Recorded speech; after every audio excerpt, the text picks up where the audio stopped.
Pernahkah kamu merasa cemas tanpa alasan jelas?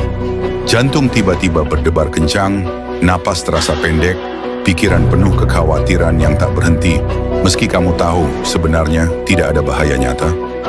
Itulah saat otakmu masuk ke dalam survival mode, keadaan di mana otak percaya bahwa kamu sedang dalam ancaman, padahal musuhnya tidak ada.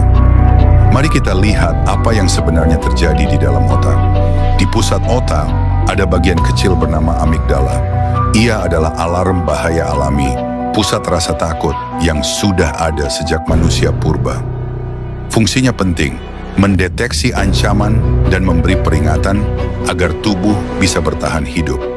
Begitu amigdala merasa ada bahaya, ia menyalakan sirene.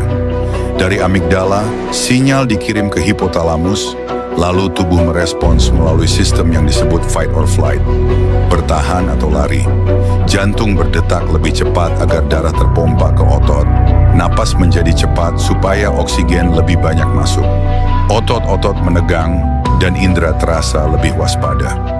Semua ini adalah persiapan instan agar kamu bisa melawan atau kabur.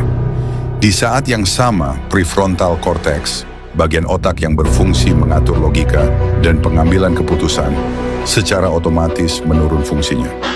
Mengapa? Karena dalam situasi darurat, tubuh tidak membutuhkan analisis panjang. Insting lebih diutamakan daripada berpikir jernih. Inilah mengapa ketika cemas, kita sering sulit berpikir rasional. Pada kondisi normal, setelah bahaya berlalu, sistem ini akan padam. Tubuh kembali tenang, detak jantung melambat, otot rileks, pikiran kembali jernih. Tetapi pada orang yang mengalami anxiety, survival mode ini tidak pernah benar-benar berhenti. Amigdala menjadi terlalu sensitif, seolah-olah ada musuh di setiap sudut. Bayangan samar, bahkan pikiran kecil bisa dianggap sebagai ancaman serius. Alarm bahaya menyala terus-menerus, meski tidak ada api.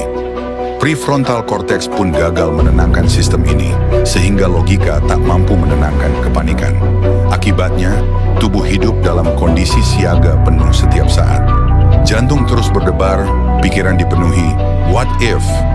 Yang menakutkan, sulit berkonsentrasi, tidur terganggu, otot terasa tegang, dan energi terkuras habis. Rasanya seperti berada di medan perang yang tidak pernah selesai. Mengapa hal ini bisa terjadi? Ada beberapa penyebab. Pertama, faktor biologis dan genetik. Sebagian orang memang lahir dengan amigdala yang lebih reaktif, atau jalur komunikasi antara amigdala dan prefrontal cortex yang lebih lemah. Kedua, pengalaman hidup. Trauma masa kecil, stres berat, atau pengalaman buruk bisa membuat otak belajar bahwa dunia adalah tempat berbahaya. Ketiga, ketidakseimbangan kimia otak. Zat seperti serotonin, dopamin, dan GABA berperan dalam mengatur ketenangan. Ketika terganggu, kecemasan lebih mudah muncul. Keempat, kebiasaan pikiran. Otak kita seperti jalan setapak di hutan. Semakin sering digunakan, semakin jelas jalurnya. Kalau sering khawatir, otak terbiasa menghubungkan hal-hal kecil dengan ancaman. Lalu, apakah ada cara untuk mengatasi kondisi ini? Jawabannya, ya. Melatih pernapasan dan relaksasi tubuh. Napas dalam yang teratur memberi sinyal kepada otak bahwa tubuh aman, sehingga amigdala bisa menurunkan alarmnya.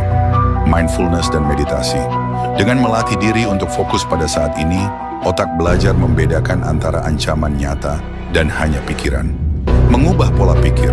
Terapi kognitif misalnya, membantu melatih prefrontal cortex agar lebih kuat dalam menenangkan amigdala.